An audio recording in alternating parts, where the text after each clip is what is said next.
아시다시피 2019년에 이제 20대 남자 기사 쓰고 네. 그 이후로도 이제 이 문제가 갈수록 논쟁이 커졌고 특히 이제 2021년 올해 4월이죠. 서울시 보궐선거 같은 경우에는 이제 청년들이 특히 청년 남성들이 이제 선거 결과를 바꿨다 뭐 이런 분석들이 나오고 하는데 오래된 주제죠. 뭐 기획하신 계기가 뭐 특별히 있다기보다는 지금 한국 사회에서 가장 뜨거운 주제 중에 하나니까 이야기를 해보게 된 걸 보일 것이고요. 조사가 두 종류입니다. 그 기사에도 좀 나와 있지만은 6월 달에 저희가 그 공부방 개정론 한국 청년 문제들을 이대남 현상 뭐 이렇게 부르는데 이게 계층적으로 어떻게 달라지는 거냐, 과연 이대남이라는 게 존재하긴 하는 거냐, 하나의 단일 단위가 존재하긴 하는 거냐 이런 조사를 한 게 6월 달이고요. 9월에는 이제 누가 페미니스트인가 관련돼서 이제 젠더 이슈를 지금 한국 사회에서 가장 악마화된 이게 사실 보통 이제 영어에서 F워드라고 하는데 욕설이죠. 근데 F워드, 페미니스트 is F워드 뭐 이런 게 구글에도 검색이 돼요. 미국에서도 사실 있던 얘기긴 합니다. 어쩌다가 페미니스트라는 말이 욕설처럼 되었나. 근데 한국은 그게 훨씬 더 심각하죠. 이제는 뭐 페미니즘이 욕설인가 아닌가 수준이 아니라 이제 남초 커뮤니티가 보면 페미는 당연히 이제 굉장히 심각한 말이라는 합의가 있는 수준이기 때문에 그런 조사들이 이제 그럼 도대체 한국의 페미니스트는 누구인가, 이게 9월달 조사의 핵심이었다고 볼 수 있을 것 같습니다. 이게 뭐 기획하게 된 계기는 그렇고 기사에도 좀 다루기는 합니다만 공부방 개혁론 같은 경우에는 이런 조금 배경 지식을 설명을 드리면 한국 사회에서 진짜 공고하게 나오는 게 가족주의예요. 가족에 대한 애착, 신뢰, 그다음에 이를테면 누구를 신뢰하십니까? 가족을 신뢰하시나요? 낯선 사람 신뢰하시나요? 이런 세계 글로벌 표준 문항들이 있어요. 세계 각국을 비교하는 겁니다. 한국은 낯선 사람 신뢰한다는 답이 세계에서 가장 낮은 축에 속해요. 물론 선진국 중이지만. 반면에 가족을 신뢰한다는 답은 가장 높습니다. 그러니까 한국은 이 갭이 가장 큰 나라로 알려져 있고 가족에 대한 신뢰가 굉장히 강력하기로 세계적으로 보고되고 있는 나라입니다. 그런데요, 공부방 개혁론 조사를 보면 하층 청년들하고 상층 청년들의 가족에 대한 태도가 완전히 달라요. 상층 청년들은 부모님 존경한다, 부모님이 내 삶에 도움이 됐다, 가족이 위안이 된다, 다음은 80%, 90% 이렇게 답하는데요. 하층은 40%, 50% 이렇게 답합니다. 이건 굉장히 놀라운 차이인데, 원래 한국의 가족주의는 굉장히 한국 보편적인 현상이다라는 게 많이 이야기되던 건데 그렇지 않다.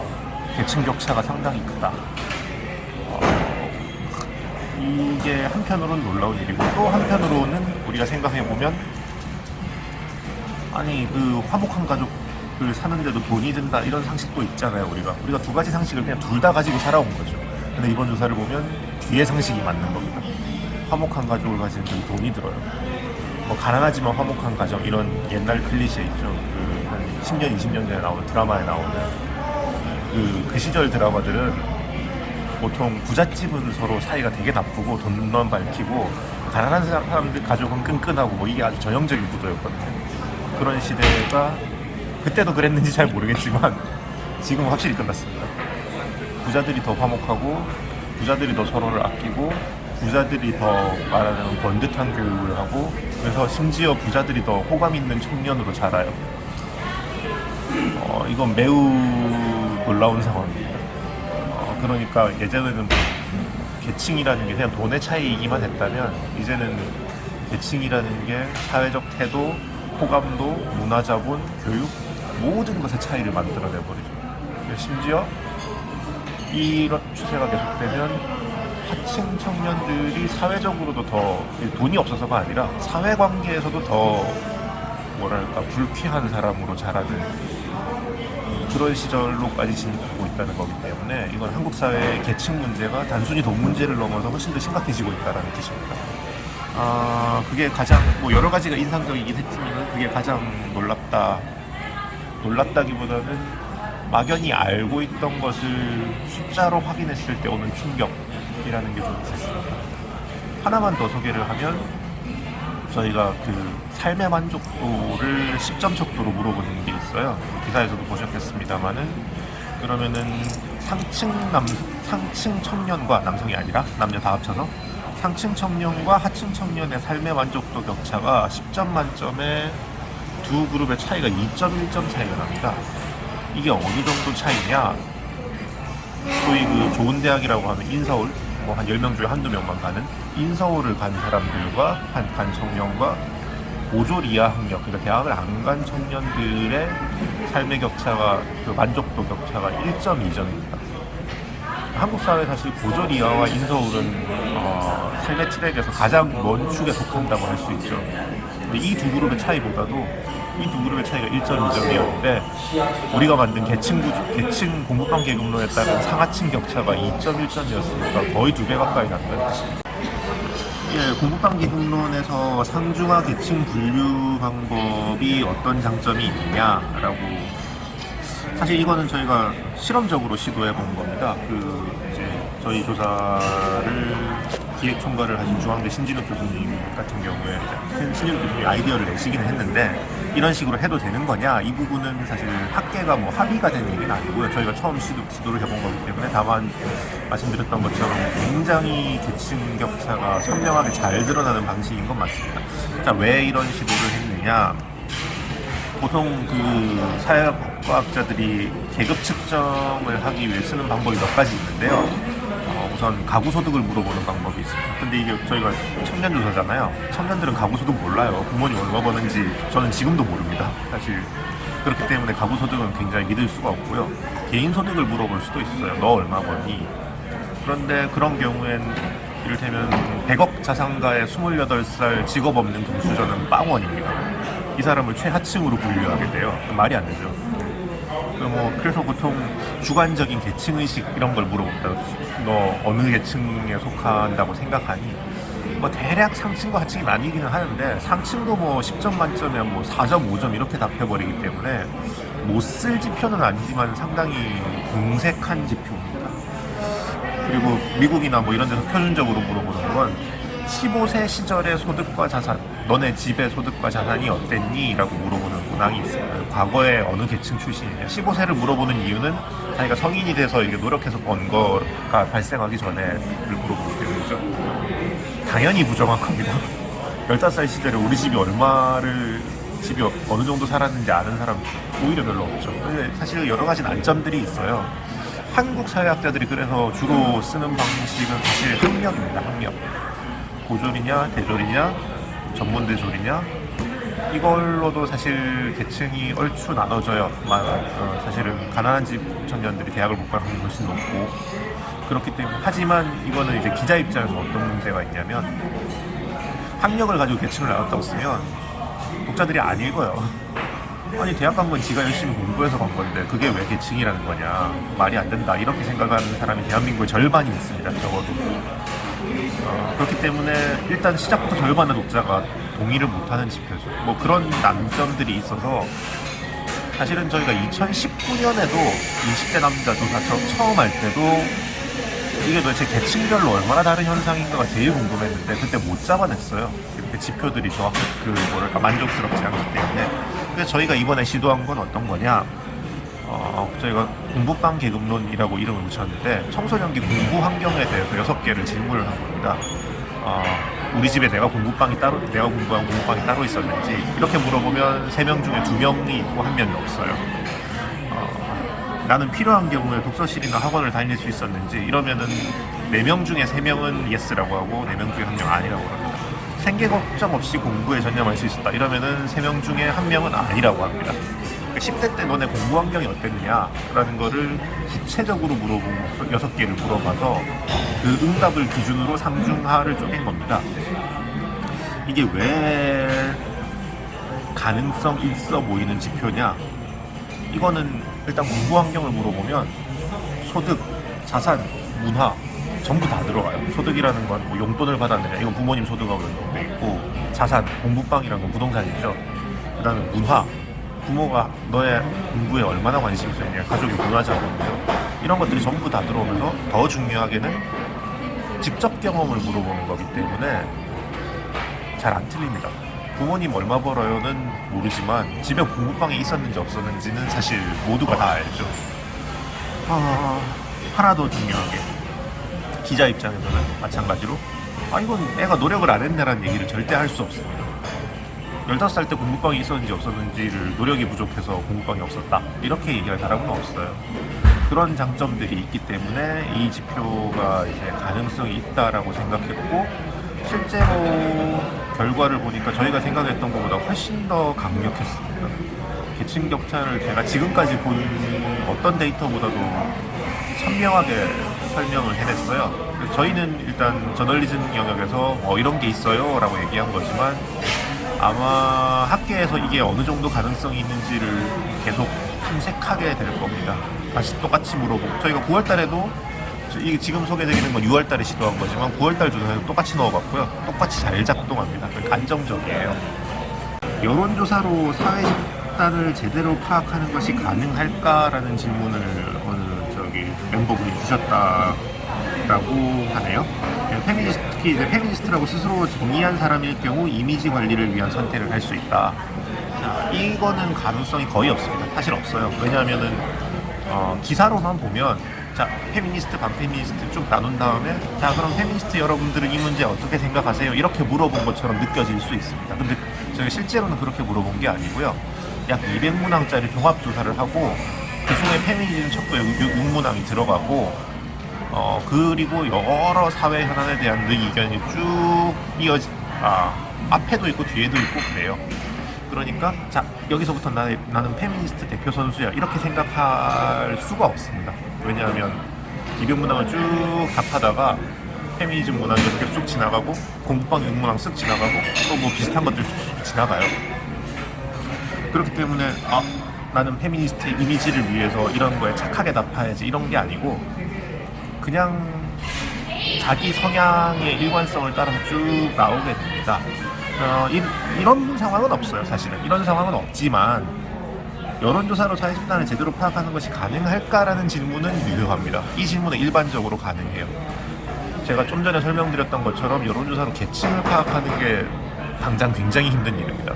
그래서 첫 번째, 어떻게 물어보느냐가 정말 중요하고요. 그래서 공부방 계급론처럼 물어보면 더 좋은 결과가 나오는가 이런 걸 계속 연구자들이 찾아냅니다. 어떻게 질문을 해야 우리가 알고 싶은 걸 할 수 있는가.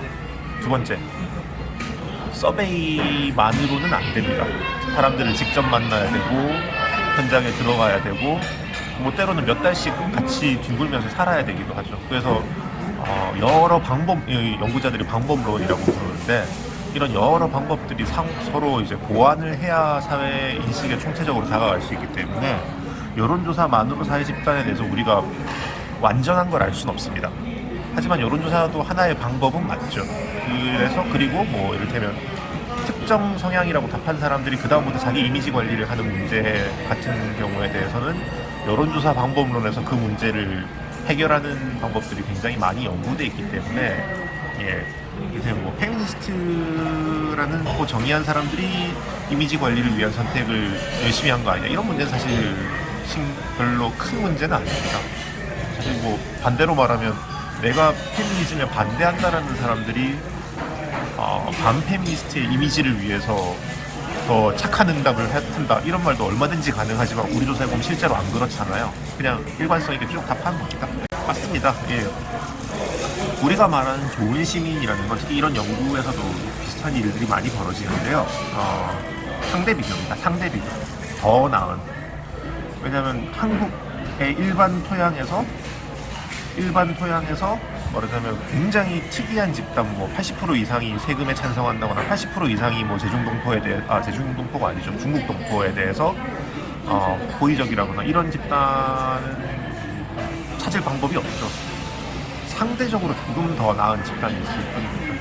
그리고 그걸 찾아내는 게 과반 질문하신 분처럼 절반이 안 됨에도 불구하고 여전히 왜 중요하냐면 어떤 요소가 어떤 사람이 아닙니다. 어떤 요소, 어떤 태도, 어떤 심리적 마음가짐, 어떤 성향, 이를테면 더 민주적 시민성이 높은가, 혹은 더 페미니스트인가, 혹은 더 뭐 계층적으로 어떤 요소가 더 나은 시민을 만들어낼 잠재력이 있는가를 우리가 알면 역으로 그 요소를 더 확산시키면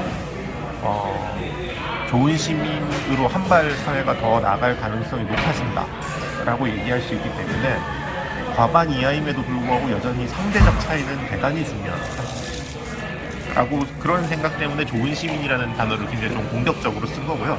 물론 연구자들이 딱 단정할 만한 말은 아닙니다. 이건 저널리스틱한 용어지만 우리가 공동체에 더 많이 기여하는 사람, 그 공공재 생산에 더 많이 참여할 의지가 있는 사람을 좋은 시민, 모두에게 도움이 되는, 심지어 그 자신까지 포함해서 모두에게 도움이 되는 좋은 시민이라고 정의를 한다면 그 방향으로 가는 요소가 무엇인가를 물어봐야죠. 그런 의미가 있습니다. 이 질문도 저희가 굉장히 큰 질문이었습니다. 말씀드렸던 대로 6월 달에 발견한 공부방 계급론 조사를 9월에 다시 넣어봤더니 페미니즘 성향은 계층과 무관하기도 하고 유관하기도 합니다. 어떤 질문이냐에 따라서 일반적으로 페미니스트가 상층이 더 많으냐? 그렇지는 않습니다. 다만 하층이 조금 적어요. 상층과 중층은 비슷합니다. 통계적으로 유의할 정도는 아니기 때문에 계층 분석을 본격적으로 할 수준은 아닙니다. 그렇지만 몇몇 문항들, 이를테면 결혼 태도나 뭐 이런 문항들에서는 계층 차이가 조금씩 나타납니다. 통계적으로 유의하게. 저희 조사의 결론은 2019년 이대남 조사하고도 같습니다. 계층에 대한 질문을 더 해볼 수 있을 것 같지만 아직 모르겠다. 이 조사만으로는 없다고 볼 수 있는 증거와 있다고 볼 수 있는 증거가 혼재되어 있다. 그래서 저희가 기사에서는 페미니스트의 계층 문제에 대해 직접 다루지 않았고요. 단 하나 더. 숙명여대 트랜스젠더 입학생 반대 움직임 같은 경우에는 계층의 변수라기보다는 어떤 특정한 이념 그룹이 존재하는 것 같습니다. 특히 트랜스젠더에 대한 태도가 페미니스트들도 굉장히 가혹해요. 더 가혹합니다. 다른 그룹보다. 그런 걸 보면 특정 이념 그룹이 존재하긴 하는데, 제가 기사에서 썼던 표현인 보통 페미니스트라는 표현을 왜 썼느냐, 사실은 숙명여대 트랜스젠더 반대 움직임이 한국 페미니즘의 주류처럼 각인돼 있죠. 특히 온라인에서 가시성이 굉장히 눈에 잘 보이기 때문에 난민 혐오, 중국 동포 혐오도 같은 흐름이라고 볼 수 있고요. 저희 조사에서 확인한 거는 이 사람들이 주류가 아니라는 겁니다. 이 사람들이 만약에 주류였다면 페미니스트들의 태도는 이를테면 이렇게 나왔겠죠. 레즈비언한테 훨씬 더 관대하지만 중국 동포나 트랜스젠더한테는 다른 그 페미니스트가 아닌 사람보다 더 가혹하다. 이렇게 나와야 이 사람들이 주류라는 뜻이잖아요. 우리 조사에서는 그렇게 나오지 않았습니다. 모든 소수자에 대해서 일관되게 더 관대하다. 심지어 트랜스젠더에 대해서조차도 약간이지만 더 관대하다. 그 폭은 굉장히 좁아집니다. 하지만 이게 역전되지 않아요. 이게 무슨 뜻이냐? 이분들이 주류가 아니라는 얘기입니다. 내가 페미니스트라고 생각하는 보통의 시민들은, 보통 페미니스트들은 일반적으로 소수자에 관대하고 공공재에 기여할 생각이 있어요. 하지만 그 중에 굉장히 강력하게 의식화된 일부 그룹은 우리가 인터넷에서 보고 있는 그런 태도들, 레즈비언에 대한 반대함을 유지하지만 비여성 소수자에 대해서는 가혹한 태도를 보여주는 그룹이 일부 있습니다. 이건 계층의 문제라기보다는 그 그룹의 가시성의 문제, 그리고 어디까지 확산될 것이냐. 특히 20대 초반에서 이 그룹이 더 강합니다. 저희가 샘플 사이즈가 크기 때문에 기사에서 안 나왔지만 20대 초반과 후반도 나눠서 봤어요. 20대 초반에서 좀 더 강해집니다. 이거는 아마 대학 캠퍼스 효과이지 않을까라고 짐작하고 있습니다. 저는 제 손을 떠난 기사는 제게 아니라고 생각하기 때문에 어떻게 읽으셔도 좋습니다. 있는 숫자 자체가 타당한가에 대한 의문을 제기해 주셔도 좋고, 이 이야기들을 바탕으로 사회가 어떤 이야기를 해나갈 것인가를, 특히 이를테면 이대남 현상이라는 말을 써도 되는가라는 의심을 가진다거나, 페미니스트라는 게 그 온라인에서 악마화된 사람들이 주류가 아니네라는 생각이 들어서 일상의 대화에서 그런 말하자면 통념들이 나왔을 때 멈칫한다거나, 혹은 좀 더 적극적으로 토론을 한다거나, 트레바리에서도 그 주제를 놓고 이견은 존중하되 치열하게 논쟁할 수 있다거나 이러면 가장 좋은 일이다. 하지만 어떻게 읽어주셔도 좋습니다. 그거는 기본적으로 제가 글 쓰는 사람 입장에서는 제 손을 떠난 글은 제 거라고 생각 안 합니다. 연구자들의 질문하고 저널리스트의 질문이 사실 다를 수밖에 없어요. 이를테면 페미니스트들은 더 소수자에 관대할 것인가? 이건 연구자들이 하는 질문이 아닙니다. 왜냐하면 너무 뻔하거든요. 페미니스트는 정의상, 단어의 정의상 그 성별 권력 관계에서 약자들에 더 공감한다는 뜻인데, 그렇다면 이제 권력 관계 혹은 뭐 사회 구조에서 마이너리티에 대한 더 반대한 태도가 따라올 것이다.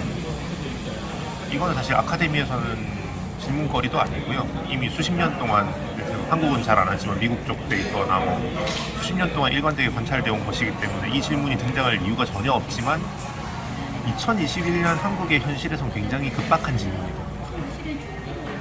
그런데 아카데미가 이걸 연구해서 내놓은 게 있기가 어려워요. 일단 아카데미의 호흡이라는 건 반년에서 1년이 최소 리본이고, 뭐 박사 논문 이런 건 4년 5년 쓰는 거고, 그 아카데미에서 연구비 펀딩부터 해가지고 뭐 온갖 지난한 과정을 아무리 빨리 한다고 해도 저널리즘이 요구하는 속도는 절대 나올 수가 없는데, 사회가 굉장히 급박한 질문이 던져져 있는데 아카데미가 그거를 질문으로 간주할 수 없는 질문들이 사실 있습니다.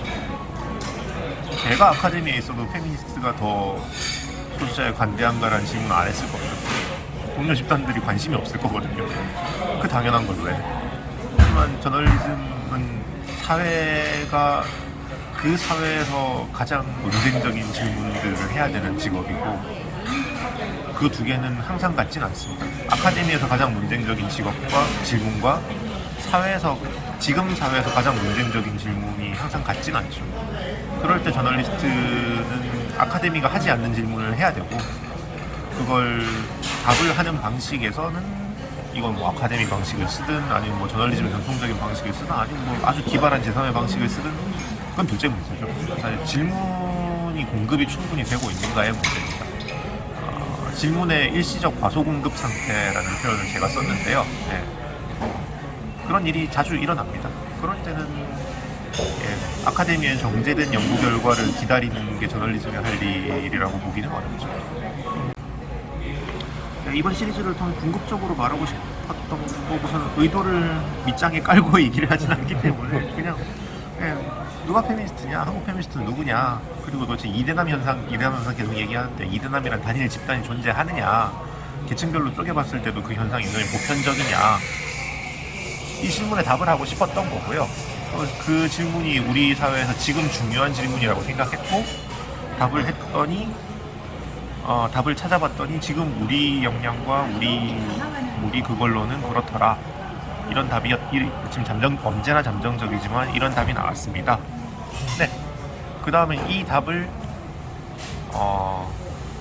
인정할 것인지 아니면 답에 이르는 과정을 비판할 것인지, 그 답을 인정한다고 치면 이 답을 가지고 사회가 그 다음 스텝을 무엇을 나가야 될 것인지, 여기서부터는 저널리스트 영역은 아니죠. 여기서부터는 독자의 영역, 사회의 영역,